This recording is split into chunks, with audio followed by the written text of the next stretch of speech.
Primera charla que tenemos en el 2023. Ya estamos en un nuevo año. Estamos en los primeros días del 2023. Un nuevo año. Muchos sucesos que han acontecido apenas en los primeros días de este año. Ya iremos hablando, quisiera decir poco a poco sobre ellos, pero tampoco podemos ir poco a poco si consideramos que pasan cada vez más a velocidad cada vez más acelerada. Hablemos sobre música y hablemos sobre un artista muy particular que es de mis artistas favoritos. Pero para ello me tengo que remontar un poco atrás. No tanto, pero sí me tengo que remontar al año pasado, al disco Motomami de la artista española Rosalía, que bajo mi punto de vista publicó el mejor disco de pop, así tal cual, de música pop del año. Aunque me encantaría que muchos me confirmaran que Motomami es un disco de pop, como los que se escuchan normalmente en el radio. Es un disco bastante complejo, bastante propositivo, muy en la línea de lo que hace gente como Kanye West, el ya muy denostado Kanye West. Motomami me suena mucho por las líneas de El Jesus y de un disco que se llama 808 and Heartbreak, también de Kanye West. Me parece que esos dos discos son la base, aunque obviamente hay muchos elementos que integra Rosalía en su música, pero no vamos a hablar de Rosalía. Puse la canción Hentai y una de mis hijas se ruborizó y casi creo que me dijo, o que pensó, mi papá no sabe ni lo que está escuchando. Pues el Hentai, si lo tratamos de traducir, es algo así como perversión. Es una parte del manga o del anime que tiene muchas imágenes sexuales bastante explícitas, bastante violentas, y me tocó conocerlo allá en los 80s, cuando el músico John Zorn, nacido un 2 de septiembre, publicaba sus discos junto a la banda Naked City en la ciudad de Nueva York. Naked City estaba formada obviamente por John Zorn. Había otros músicos como Bill Frisell, como Fred Firth, de los legendarios Henry Cow, una banda inglesa de lo que llamarían muchos rock en oposición. Y también participaba ahí Mick Harris, en aquel tiempo baterista de la banda de grindcore Napalm Death. Se decía que en algunas ocasiones estuvo Mike Patton cantando con los Naked City, en otro estuvo un vocalista japonés de los Boredoms, Yamataka Ai, quien se encargaba de las vocales cuando había unos estallidos vocales tremendos y muy entretenidos. A mí en lo particular Naked City me parecía una banda espectacular. Y John Zorn, pues es un tipo que ha hecho ya por décadas música bastante vanguardista dentro de los confines, si pudiéramos decir confines, o bajo el contexto del jazz. Recuerdo yo que John Zorn le produjo el disco debut a la banda Mr. Bungle de Mike Patton. Tocaba algo de saxofón ahí. También no recuerdo si produjo o solamente tocaba el saxofón en el disco Lo Flux Tube de los Old, allá en los 90s, una banda del músico y hoy productor James Plotkin, muy buena. Y bueno, John Zorn incluso llegó a tocar en un trío en vivo junto a Laurie Anderson y junto a Lou Reed. Hay por ahí algunos discos, espero por ahí todavía tenerlos en versión MP3, de Lou Reed tocando junto a John Zorn y Laurie Anderson, improvisando en vivo. Y bueno, de alguna manera el jazz como género, como elemento más bien dicho, ha servido para dar seriedad, dar complejidad, dar reputación a muchos artistas en la era moderna. Pudiera yo mencionar, por ejemplo, dentro del contexto del rock and roll, usando elementos de jazz, pudiera mencionar a los MC5, a los Motor City 5 y a los Stooges, que integraban las ideas de músicos como John Coltrane, Sun Ra, Eric Dolphy, Albert Tyler, Ornette Coleman.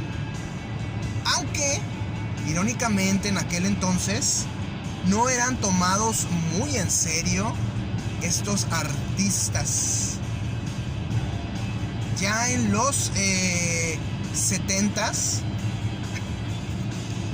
escucharíamos, por ejemplo, a Lou Reed en su disco The Bells, incluyendo algunos elementos de música jazz. Sabemos bien que Lou Reed siempre estuvo adelantado a su época por muchos años, por décadas. Y bueno, Lou Reed integró elementos de jazz en su música desde la época del The Bells, del Street Hustle, y lo seguiría haciendo más adelante, aunque se enfocaría más al mundo de la música improvisada en vivo, derivado de sus colaboraciones con músicos como el ya mencionado John Zorn, Laurie Anderson y Oren Ambarchi, un músico muy interesante, que me gusta bastante lo que hace musicalmente hablando.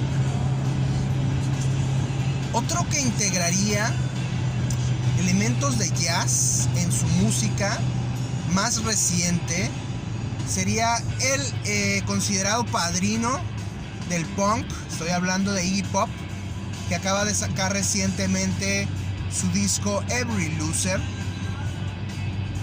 Y bueno, Iggy Pop quería hacer discos de jazz. Sacó su disco Free, si no mal recuerdo, en el 2019, con muchos elementos de jazz, como buscando lograr esa madurez, esa reputación más allá, más seria, más allá del rock and roll.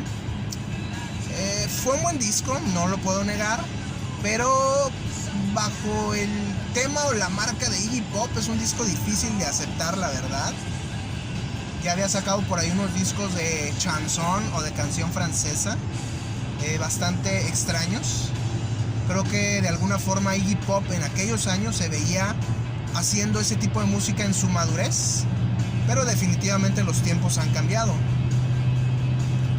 Así como la esperanza de vida de muchos ha ido aumentando en los años más recientes, pareciera que la esperanza de seguir rock and rolleando ha crecido en muchos artistas como Ozzy Osbourne, como Eddie Vedder, como Morrissey, como el mismo Iggy Pop, como John Cale, que va a sacar un disco por ahí del 20 de enero. Y bueno, eso le dio una nueva vida dentro del rock and roll a Iggy Pop. Otro, y precisamente vamos ya a enfocarnos a el artista, ese artista del que quería hablar, que también utilizó el mundo del jazz, elementos del jazz, para hacer un disco diferente.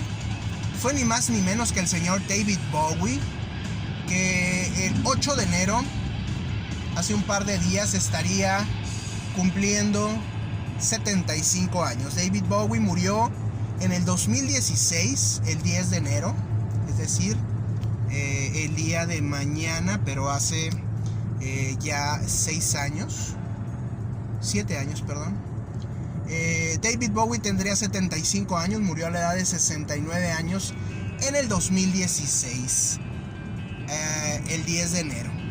Un par de días antes, el 8 de enero, publicaba su disco Black Star junto a su productor casi de cabecera, Tony Visconti, el productor que estuvo atrás o en las consolas, en los aparatos de grabación de algunos de los mejores discos de David Bowie. Y bueno, precisamente Bowie y Visconti estarían a cargo de este Black Star, en los que diría David Bowie que tendría mucha influencia de artistas como Kendrick Lamar, un rapero que acababa de sacar un disco, To Pimp a Butterfly, en el cual incluía un caleidoscopio de música que iba desde el funk hasta el jazz, y que diría David Bowie que le fue una revelación, así como antes lo había sido The Velvet Underground, Iggy Pop, Neu!, Kraftwerk, Nine Inch Nails, Aphex Twin, los Pixies, etc. Así diría David Bowie que le resultaría la música de Kendrick Lamar. Y en Black Star, David Bowie decidió incluir todos los elementos posibles de música, quedando muy al límite en el tema del rock and roll. Creo que David Bowie quería hacer un disco de rock and roll, pero totalmente diferente, y lo logró con este Black Star. Quiso hacer un disco que tocara tangencialmente la música rock y que usara todo tipo de elementos adicionales. Así encontramos a músicos principalmente del mundo del jazz rock que se integran en este disco, en el Black Star, y que precisamente le dan un sonido totalmente diferente, totalmente innovador, totalmente disruptivo, y que haría de Black Star uno de los mejores discos de la carrera de David Bowie, a pesar de no ser un disco de rock and roll tal cual, a pesar de ser pues prácticamente el último disco en la carrera de David Bowie.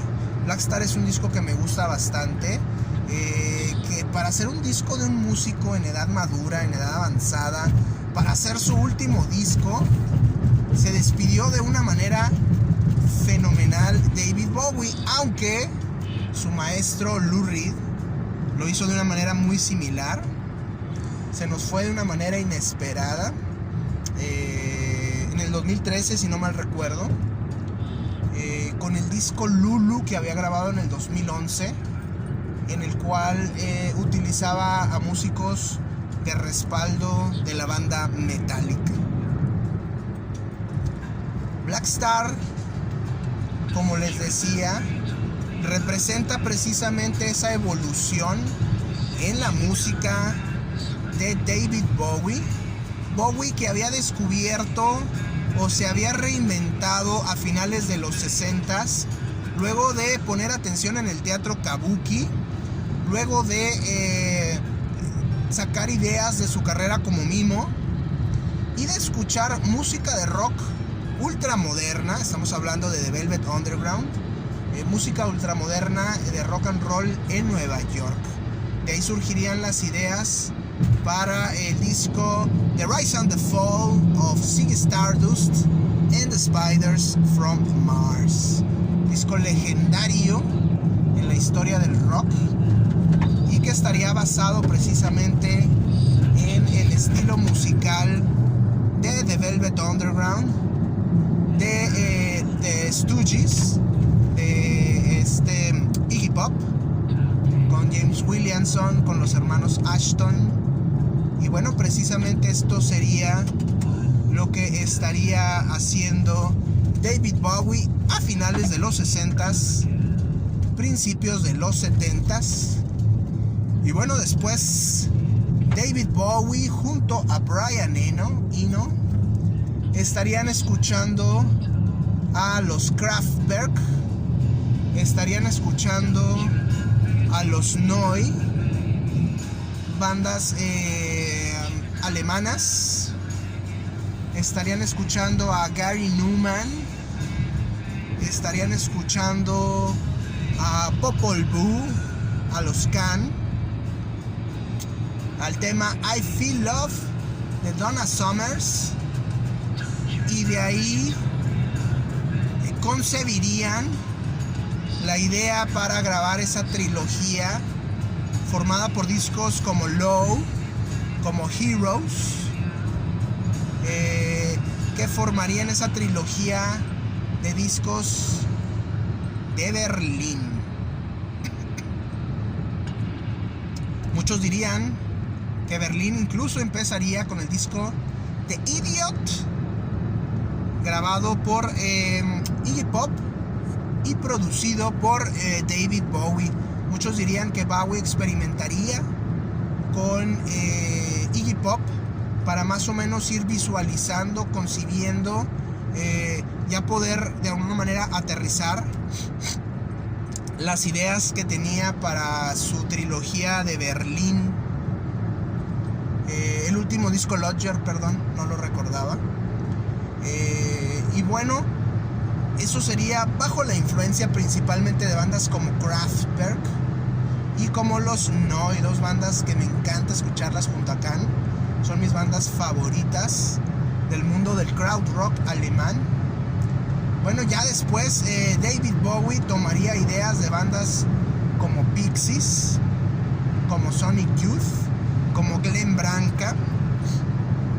Van a empezar una carrera en los 80s entre la vanguardia y la música comercial. También tomaría mucha influencia, obviamente, del señor Prince, que ya empezaba a destacar en la música pop inteligente, pop de vanguardia. Y bueno, también de ahí se basaría, obviamente, David Bowie, que ya en los 90s, como le digo, se volvería fan de los Pixies y de los Sonic Youth. Y ya después, en el año 2000, posteriormente, se declararía fan de bandas como Nine Inch Nails, del señor Trent Reznor, y de bandas como Aphex Twin, de Richard... no recuerdo el apellido, se los debo. La verdad, ya no recuerdo el apellido de este señor, pero pronto vendrá a mi mente. Ya le pedí a mi mente que lo buscara. Pero mejor conocido como Aphex Twin o Apex Twin, como le quieran llamar. Todos estos elementos los integraría David Bowie en algunos de sus discos con influencia de música electrónica, música jungle. Por ahí participaría con la canción The Range en la película Lost Highway de el señor David Lynch. En otro de esos regresos fenomenales, haciendo su música contemporánea, innovadora y creativa, David Bowie, que ya va muy en la línea de lo de Black Star. Como les digo, el 10 de enero del 2016, creo que ya era tarde, ya era noche, me había dormido, mi esposa se quedó despierta, desperté y todavía estaba ella leyendo en internet, no sé, algo estaba haciendo ella. Desperté y me dijo: oye, murió David Bowie. Le digo: ¿cómo puede morir David Bowie? Acaba de morir hace unos días Lemmy de Motorhead, y David Bowie acaba de sacar hace 2 días un disco nuevo. Pues no, resulta que David Bowie había muerto efectivamente. Resulta que David Bowie ya meses atrás sabía que padecía un cáncer de hígado incurable y que sus días estaban contados, que tenía quizás años, lo más probablemente meses. Se reunió de inmediato, tenía unos años, un par de años, que había sacado el disco de Next Day, que anunciaba su regreso en forma a las grabaciones continuas. Y bueno, se reunió con Tony Visconti, supongo que le dijo: Tony, me quedan pocos días y quiero sacar un nuevo disco. No sé si Bowie sabría exactamente cuándo iba a morir o qué pasó, pero publican Black Star un 8 de enero del 2016, y 2 días después, el 10 de enero, Bowie moriría. Era increíble escuchar canciones como Lazarus, escuchar a Bowie decir I'm in heaven y a sabiendas que ya había muerto. Recuerdo haber publicado una reseña, escrito y publicado una reseña de Black Star en el 2016, y como les digo, quedar muy sorprendido con la noticia. Recuerdo haber escrito a principios del 2019 o 2020 algo sobre el tema de la innovación y David Bowie. Y bueno, obviamente esta plática va muy enfocada también a ese tema de la innovación y la creatividad. Hace poco leía o releía a Austin Kleon, un escritor que hablaba sobre el tema de la genialidad creativa de robar, y me vino a la mente, por ejemplo, hace poco hablábamos de la cinta Bardo de Alejandro G. Iñárritu, que muchos criticaban de plagiar muchas cosas, pero bueno, yo decía, bueno, creo que parte de la genialidad es esa capacidad de plagiar muchos elementos, sí, pero de recombinarlos, reconstruirlos y reinventarlos en una obra totalmente diferente. Me regreso al tema de Motomami, de Rosalía, que mis hijas decían, bueno, ¿es reggaetón? No creo que sea reggaetón, aunque tiene elementos de reggaetón. Incluso Björk se declararía por ahí en un post de Twitter fan de Rosalía y comentaría que incluiría algunos elementos rítmicos de este disco, de sus nuevas influencias, como Shy Girl también, una rapera británica, si mal no recuerdo, en su más reciente disco Fósfora. Sí, definitivamente dice Björk que integra algunos elementos de reggaetón, de tecno biológico, dice Björk. Pero bueno, Björk también se ha caracterizado precisamente por tomar elementos de muchos lados y crear una obra diferente y original. Pudiéramos decir que esto es parte o característica de la generación X, como hacía Quentin Tarantino con sus pastiches, aunque ya vienen atrás del cine, por ejemplo, de Jean-Luc Godard, que toma elementos de donde ni se imaginan para armar toda una obra diferente y original. Eso es precisamente a lo que voy. Hay quien roba y roba descaradamente para hacer lo mismo. Prácticamente solamente roba y le pone su nombre, y eso está mal y es patético y mediocre. Pero hay quien roba de todos lados, reconfigura todos los elementos y crea una obra totalmente diferente, totalmente nueva, totalmente innovadora y disruptiva. En esas categorías pudieran entrar Kanye West, podrían entrar Alejandro G. Iñárritu, podría entrar Quentin Tarantino, podría entrar Björk, podría entrar Rosalía, y obviamente entra David Bowie, que siempre tomó elementos de alguien más, pero los reinventó a su manera, los reconfiguró. En definitiva, utilizó esos elementos para hacer algo diferente. Cuando me dicen Rosalía es reggaetón, no soy yo quien para pelear eso, ni para hacer infeliz a alguien con mis argumentos. Creo que utiliza elementos de reggaetón, pero también utiliza elementos de muchas otras cosas, y eso hicieron tan interesante a Motomami. Pero creo que uno de los primeros pioneros en la música rock and roll, en la música popular, en hacer esto fue David Bowie, que el día de mañana estará cumpliendo 7 años de fallecido, que el día de mañana estará cumpliendo 6 años y 2 días de habernos regalado un discazo como Black Star, como su última obra, al igual que Lou Reed. Y bueno, le lanzo el reto al señor Iggy Pop que nos entregue un discazo, porque Every Loser es un buen disco, pero es un Iggy Pop, bastante light, bastante pulido alrededor de los picos, poco abrasivo, y en lo personal extraño mucho discos que sacó Iggy Pop, como el American Caesar, como el Beat 'Em Up y como el Skull Ring. Sí, Iggy Pop, aunque ya se andaba retirando desde la época del Post-Pop Depression, que grabó con los Queens of the Stone Age, que no es precisamente un discazo, pero es un buen disco. Hizo algo muy similar con Every Loser. Quiso regresar al mundo del rock and roll.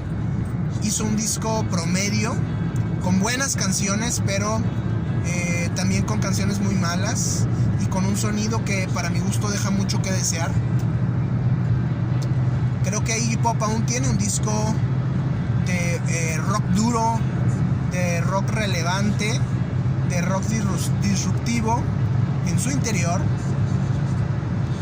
Solo esperemos que el tiempo le alcance. Esperemos que Every Loser no sea el último disco de Iggy Pop.